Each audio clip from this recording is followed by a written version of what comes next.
چون نیست نماز من آلوده نمازی در میکده زمان کم شود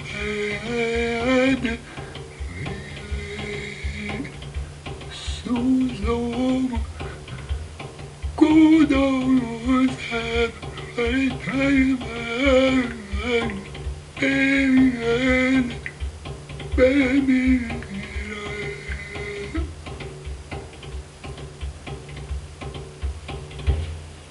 گر دست رسد در سر زلفین تو بازم چون گوی که سرها که به چوگان تو بازم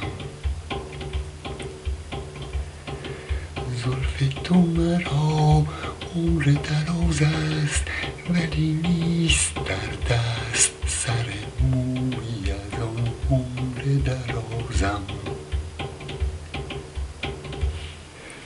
پروانه راحت بده ای شمع که امشب از آتش دل پیش تو چون شمع گدازم ماندم که به یک خنده دهم جان چو صراحی مستان تو خواهم که گزارند نمازم چون نیست نماز من آلوده نمازی در میکده زون کم نشود سوز و گدازم در مسجد و میخانه خیالت اگر آید